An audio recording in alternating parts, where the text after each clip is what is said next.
Hello everyone and welcome back to another video. Today we'll be taking a look at rooting the Google Pixel 4 and Pixel 4 XL, and you'll be able to do that using Magisk Manager and boot image patching. So if you know what that is, you can go ahead and do that.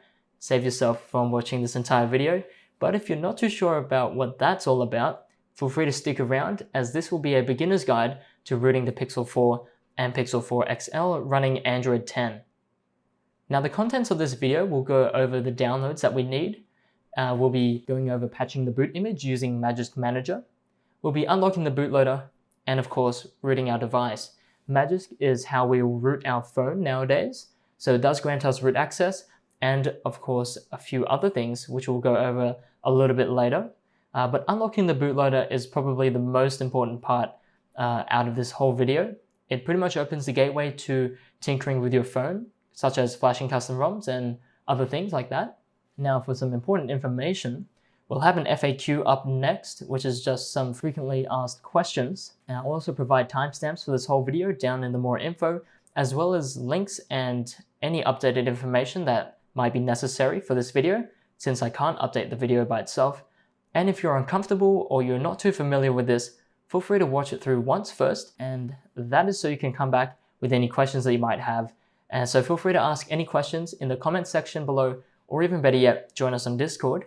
I'll have a link to that down below as well. Now, one piece of very important information that we need to know is that unlocking the bootloader will wipe your internal storage, and that'll include your downloads, your apps, any accounts that you might have, photos, music, etc. Everything will be gone from your device. So please back that up if you need anything from your phone, because once you unlock the bootloader, it is gone forever. So now we can go over with our FAQ, and these are the 5 questions that are generally asked in my comment section. And number 1 is, can I brick my device doing this? Short answer is that it's possible, but it is also very unlikely.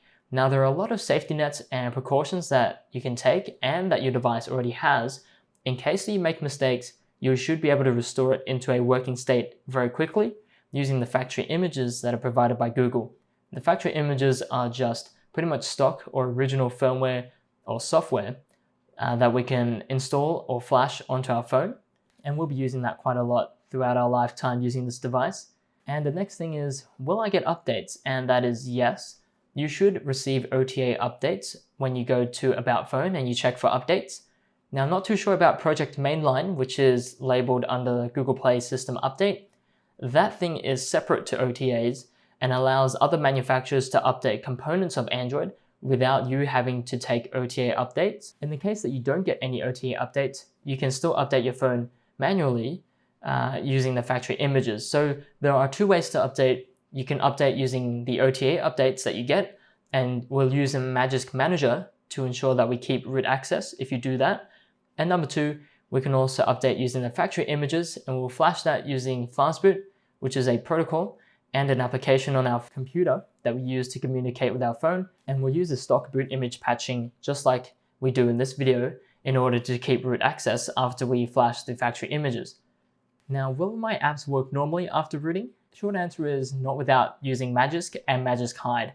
So Magisk has an ability to hide itself from other apps, so it may be able to hide root access and the fact that your device isn't, I guess strictly speaking, official or original anymore.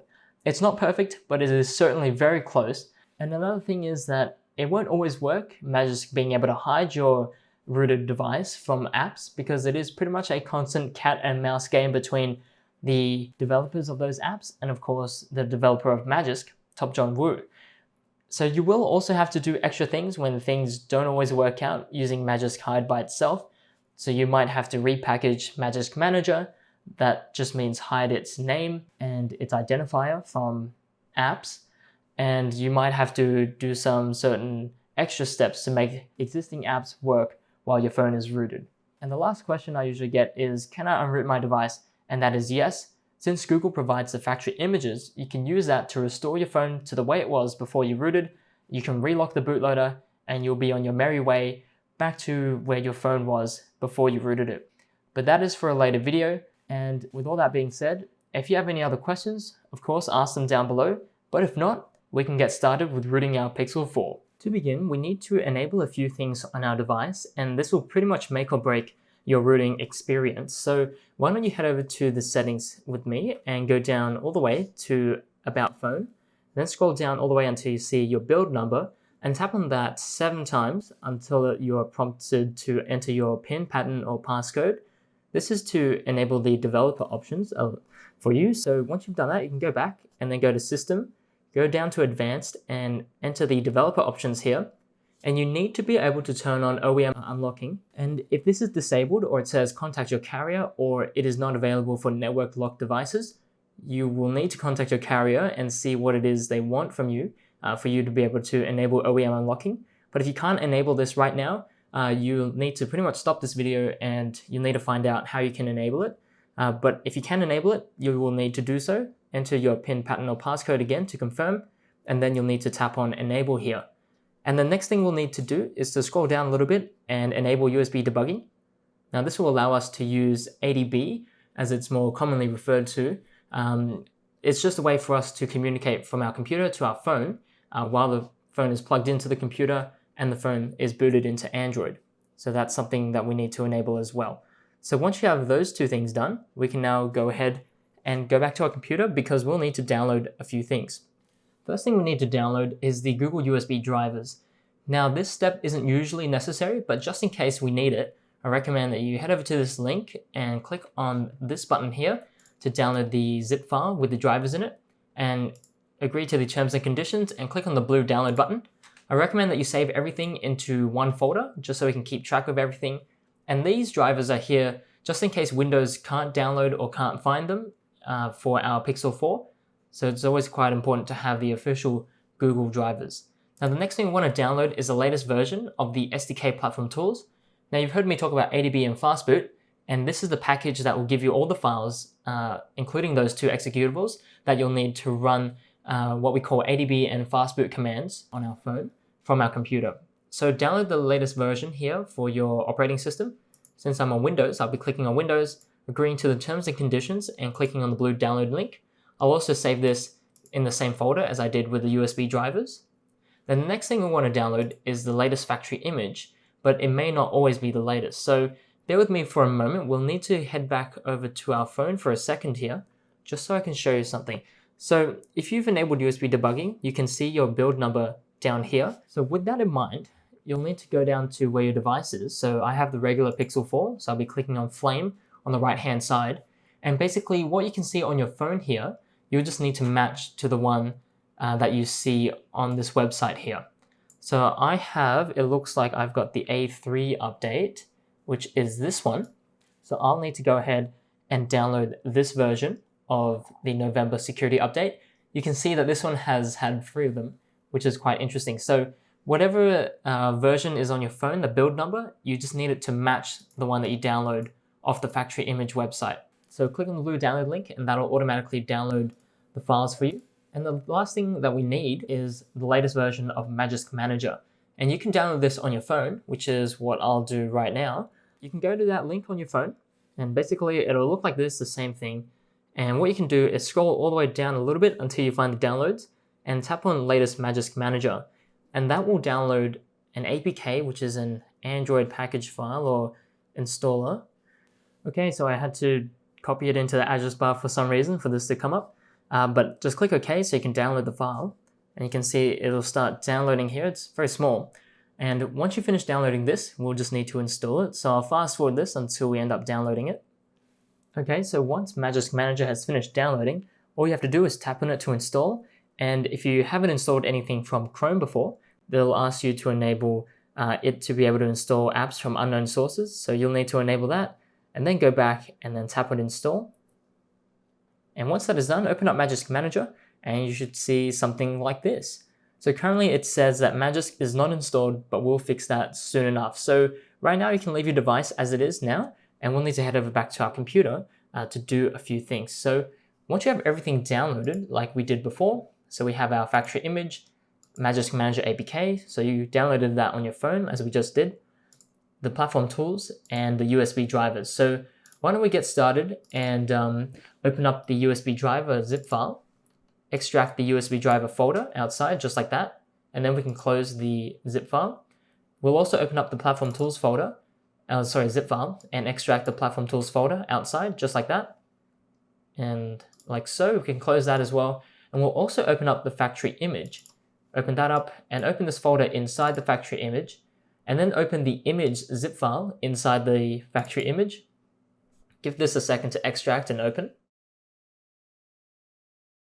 Okay, and once you see all these other image files inside the image zip file, extract the boot image outside. And that's all we need. So we can close that, and we can also close the original factory image zip file. And now to begin, we'll install the USB drivers. So let's open up the USB driver folder. And you can do this even if you already have these installed. It'll just replace them or update them. Or if you don't have them installed at all, this will install it to your system. So find the .inf file, right click on it and click on install. You may have to accept user account control prompts here. Just click yes, and you can always trust this software from Google LLC, and then click on install.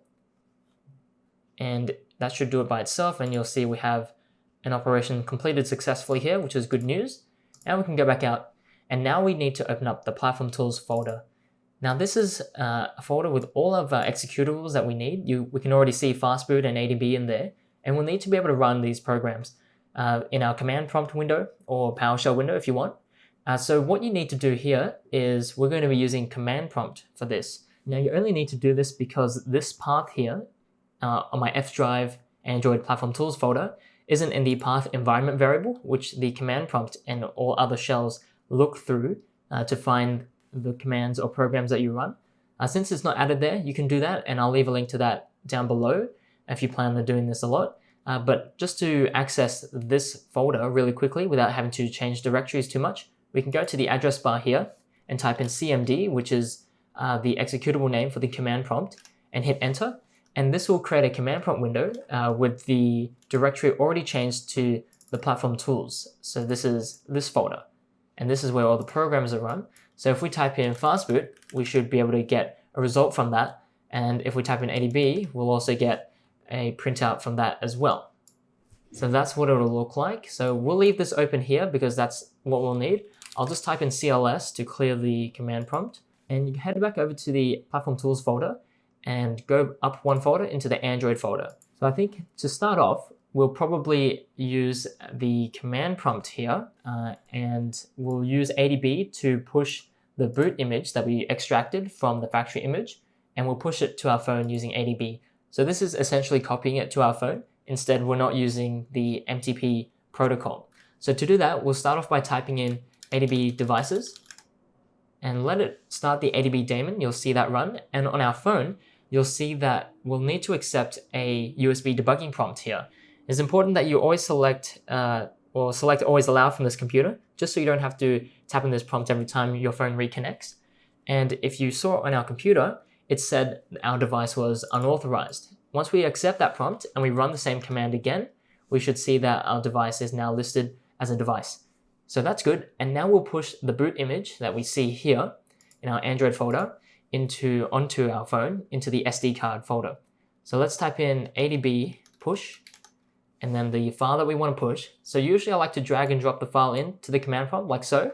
But if you can't do that for whatever reason, you can hold Shift and right click on the file that you need and click on copy as path down here. And then you'll be able to right click on the command prompt window, and that'll paste in the path of the file like so. And then we'll type in /sdcard/ and hit enter. Now this will transport the boot image that we told it here, and we'll put it on our SD card with the same file name. So we'll find it as boot image on our phone. So once we've done that, we can head back to our phone, and hopefully you have Magisk Manager open as well. And what we'll do here is tap on install, and this version of Magisk is fine. We'll tap on install again, and then we'll need to select the option select and patch a file. Allow Magisk Manager to access your files here. And to access our internal storage through the Files Manager, we'll need to go to the three dots here and tap on Show Internal Storage. Once you've done that, we can head over to the menu, and we should see Pixel 4 on the side here. And then we'll see the boot image that we just copied over using ADB.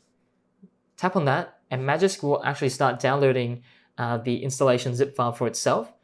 And once this is done, you'll see it patch the boot image that we provided. Now this is the first step to installing Magisk on our phone. So you'll see that it is installing it to the boot image. Just give it a few moments here, and done. You'll also see that it is outputted to this directory here. I'll just read it out because it may be a little bit hard to see. It says /storage/emulated/0/download/magisk_patch.img. So we can take that information and use ADB on our computer in order to pull that file back onto our computer. So let's do that. So with our command prompt here, let's type in ADB, and then we'll type in pull instead to get something from the phone, and we'll type in the location of the file that we want, which is the magisk_patched image. So we can take a little shortcut. We can type in sdcard /D download /magisk_patched.img. And then at the end here, if you followed everything that I've done so far, so your current directory of the command prompt is in the Platform Tools folder, which is inside the Android folder. So we refer to Android as the parent directory. We can actually type in 2 dots at the end, which signifies the parent directory. So if we hit enter, you'll see the patched boot image show up in our Android folder. So let's do that. But if you are doing things in different folders and all that, you can actually drag and drop the Android folder here, and it'll copy it there as well. Okay, so once you have pulled the Magisk_patched image back to our PC, you'll see it right here, which is good. We can now head over to our phone, and this is where we'll actually be able to unlock the bootloader now. Now keep in mind this will wipe your device, so please be careful with anything that you might need to keep on there. So make sure you back that up immediately before you go ahead and unlock the bootloader. But to begin, we'll need to go into the bootloader, and to do that, let's power off our device and disconnect the USB cable, just to make it easier for us to do so. And once you've done that, I want you to hold power and volume down on the device here, and this will boot our phone into the bootloader. It'll look something like this. And this is where you can also plug in the USB cable again, and you can see that it is in fastboot mode, which is good. And you can also see that the device state is locked, and that's in green, and we're going to change that very shortly. Okay, so once your device is in the bootloader or in fastboot mode, you'll now be able to type in this command, fastboot devices. Now here it is our device in fastboot mode, and if you don't see anything here, you'll need to actually check up on your device manager. So you can right click on the start button and click on device manager, and you should see your device hopefully under Android device and the Android bootloader interface, because we've installed the Google USB drivers. But if not, maybe yours is under something called Lee Mobile Android device, which is okay as well, as long as it shows up. But if it doesn't show up, most likely your device will be somewhere here saying unknown device, and hopefully it says Android or something like that. You can right click on it. So for example, this is your unknown device. You can right click on it, click on update driver, and then hopefully you can browse your computer for a driver, and then let me pick from a list of available drivers and just select hopefully just one of the bootloader interfaces. But if you've got multiple, just select the first one, try that out, and then click on next and allow the driver to install. I do have a video on installing drivers in the description if you need that. But since your device is connected now, we can go ahead and unlock the bootloader, and the command to do that is fastboot flashing unlock. Hit enter, and you'll see that the prompt on your device has changed here. And this is just saying that if you unlock the bootloader, you'll be able to install a custom operating system on this phone. It might not be tested properly and could cause issues. And also software integrity cannot be guaranteed with a custom OS and even potentially a unlocked bootloader. So it's just saying that your security goes down a little bit for added fun. So what we can do here is change the option with the volume up and down buttons. So let's say unlock the bootloader and press the power button to confirm, and our device will hopefully reboot back into the bootloader, and it should say unlocked at that point. And it is, so right here, it is red and unlocked. What we can do here is select start here to boot up once, and this should also wipe our device while it is at it. But don't worry about this screen. This will show up every time you restart your phone. This will just add a few seconds to the boot up time, but this is just a warning saying that your bootloader is unlocked. So don't worry about that, and we'll just let that resume the boot sequence. Okay, so that was pretty quick. And you can see our device has reset itself. I'll just probably skip through this installation very quickly. And then what we can do after this, so you can set this up normally because unless you are flashing a custom ROM or something, you should be able to use your device as it is rooted right now. So I'm just going to skip all this stuff and we'll head back to rooting the device once we're done. Okay, so I've just finished setting up the phone here. Everything is brand spanking new, no apps at all, but that's all right. So what we'll do now is reboot our phone into the bootloader and flash that Magisk patched image that we pulled from our phone before we unlocked the bootloader. So that'll be able to let us root our phone. So let's do the same thing. Instead, we can actually tap on restart and hold volume down when the screen turns black and keep holding that and your phone will actually boot into the bootloader in just a few moments. There we go. So once your phone is back in here, let's head over back to our computer and use our command prompt here. We'll type in fastboot devices to make sure our device is connected properly, and that's good. And then we'll use the flash command to install or flash this image as our boot image, since it was derived from the boot image. So let's do that. Let's type in fastboot flash and then boot. So the third argument here, or the second one, is the location of where it should be installed to on our phone. So in this case, the current boot partition. And then we'll specify a file to use. And this is just going to be the Magisk _patched boot image. And once it's inserted like that, we can hit enter and that will send it to our phone here. And you'll also notice that mine says sending boot _B. That's because I've taken one OTA update, because your phones always start on the A side, and then every update sequentially after that, or subsequently, it'll keep flipping the sides A, B, A, B, A, B. That is just how they do the updates so seamlessly. So just keep that in mind. You don't have to be on B, you don't have to be on A. Whatever you're currently on is fine by me. So as long as you can flash the boot image, that's cool. So once you've done that, we can type in fastboot reboot, and that will restart our phone back into Android. And in due course, we should see our phone turn on, hopefully with Magisk Manager installed. If not, we can just download that again, but our phone should be rooted using Magisk, and we should be able to pass safety net. And I'll show you some, brief tips on what you can do to hide Magisk and Magisk Manager quite well from apps that are trying to detect our device. So our device is turned on here. Let's enter in our PIN, and hopefully we should see Magisk Manager pop up.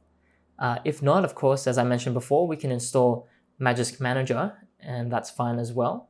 Okay, so I'm just going to download it from the same website as we did before. And let's download that. We'll save it, and we'll wait for this to download. This time it's much faster, which is nice. And then we can tap on it to install. We'll need to do all our settings again and install Magisk Manager. Hit open, and it should say we are up to date. And it'll also ask you this.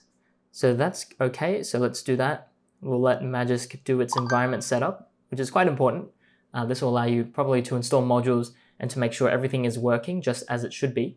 So we'll give that a moment for it to download Magisk and then also do its additional setup. So that's good, and it'll also restart our phone, it seems like, in 5 seconds. Whoops, that's not what I wanted, but we'll let that restart. And after restarting, as I mentioned before, we'll take a look at how we can hide apps from Magisk, and also probably some settings that you want to keep after your phone had factory reset. So things to do with USB debugging and automatic updates. Okay, we're back online here. Let's just head on in. Okay, Magisk Manager, that's cool. Let's open that up. Everything is fine. We can check safety net using this thing here if it works. Okay, maybe it's not working right now, but that's all right. So let's have a brief tour of Magisk Manager. Magisk is just the main menu. It will show you any updates and also any settings that you might need to do or have. You can also check for super user requests here and manage those. So Magisk Hide is probably where we want to get started, or where you'll probably be most of the time, maybe apart from the modules page. But here it will have a list of all the apps that you will have on your phone. Doesn't include system apps, but you can check that there. But basically what this does is once you check the app that you want to hide, for example, Google Play Services is here, and this is a default selection, so I'd leave that. But in case you have, say for example, Pokemon Go, Ingress Prime, maybe Snapchat, or your banking apps, Google Pay, they'll also show up here, and you want to add those, so tick those. And the second cool thing is the modules section. So downloads will show you all the downloads that you can install from the Magisk repo, and this will include mods like Exposed and also things like Active Edge Sense mod. I butchered the name, but I'll show you really quickly what that is. Okay, it looks like there's a problem with Magisk Manager. And last but not least, something that you might also want to have a look at is the settings here. This option here, Hide Magisk Manager, is something that you'll probably want to use right away. So I'm going to do that right now. And this will allow you to rename Magisk Manager, and will also give it a randomized package name. So apps that look for something called Magisk Manager, or they look for the app with something like com.topjohnwoo.magiskmanager, it won't be able to do that. And what it does, it'll repackage it into Manager. So apps like, I believe, probably Pokemon Go, search for strings or names such as Magisk Manager and all that, which is annoying. But this is a way to circumvent that, which is pretty awesome. So I have no doubt that you'll be able to run the apps that you usually use and the banking ones and Google Pay as well, using Magisk and Magisk Manager combined. You can also change the update channel here if you want to use more recent builds, such as beta builds or even canary builds, which you can do yourself there. And the last thing I want to cover in this video are some of the options that you'll need to change in the, developer options. So we'll need to enable that again. So let's go to About Phone and enable the developer options. All right, that's good. Let's head over to System now and head over to the developer options. So OEM unlocking is enabled, and that shouldn't allow you to disable it since the bootloader is already unlocked. So I would leave that enabled. Don't touch that. And the next thing we want to turn off is the automatic system updates. We don't want that because that may unroot you in the middle of the night, which is not fun. And I guess you want to enable this again if you plan on using ADB. This is always quite handy to have enabled anyways, so I tend to enable that. And we'll probably get an authorization prompt again since our computer is still running the ADB daemon. So I'm going to allow that, and that's fine. So that's it. Your phone is now rooted and able to install modules of all sorts, which is amazing. So if you want to check out how to update your phone when the time comes, I will be releasing a few monthly update videos, and I'll show you both ways that I discussed earlier in this video on how to do just that. So subscribe to get notified when I do upload those videos. But anyways, thank you guys so much for watching. And of course, if you have any other questions or queries, feel free to leave it down below in the comments section, or even better yet, join us on Discord. It's just so much easier to keep track of messages that way. And as always, happy flashing.